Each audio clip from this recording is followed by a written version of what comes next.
حاجات ما كانش المفروض انك تشوفها. حرام عليكم، انا ما عملتش حاجة. انت حد تاني عرف باللي في الملف ده؟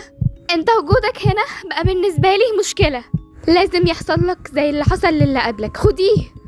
لا حرام عليكم، سيبوني انا معاك. تعالى معايا بالذوق بدل ما اجيبك بالعافية. اسكت بقى، حرام عليك. تعالى. هاي، انا لينا.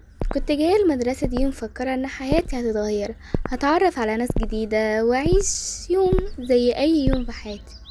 لكن ما كنتش اعرف ان بسبب دخولي المدرسه دي ان فتحت عليا بوابه مش هتنتهي.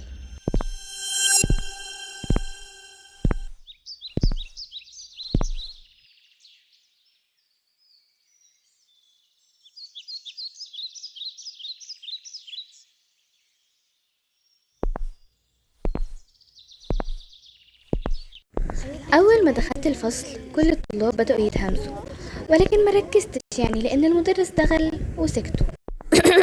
السلام عليكم يا طلاب. اتمنى ان انتوا تكونوا استمتعتوا بالاجازه. طبعا النهارده هناخد كيمياء. يا ريت نلتزم الصمت عشان تقدروا تفهموا الدرس. النهارده باذن الله هنبدا درس الروابط الكيميائيه. في البدايه لازم نعرف ان الذرات. هاي، ازيك؟ انا منى. هو انت اسمك ايه؟ احنا نتفرج اصحاب. اكيد، انا اسمي لينا، لسه جايه المدرسه جديد.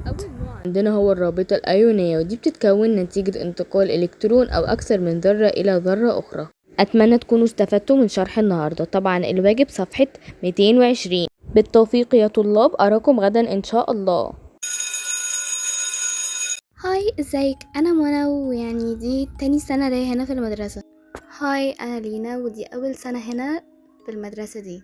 تعرفي هنا في المدرسة في باب لونه اسود، المدرسة دايما بتحذرنا ان احنا نقرب منه. اتصدمت اللحظة كده، قلت ايه هو الباب اللي ممكن المدرسة تحذر الطلاب ان هم يقربوا منه او يدخلوه. وقررت ان وقت المروح هروح للباب ده.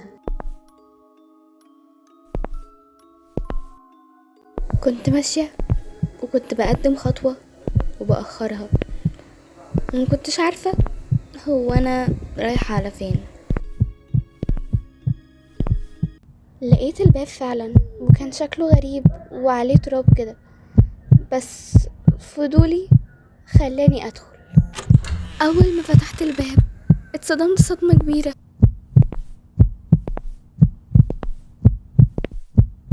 لقيت صندوق غريب، وأول ما لمسته سمعت حد بيقول: اخيرا حد لقاني.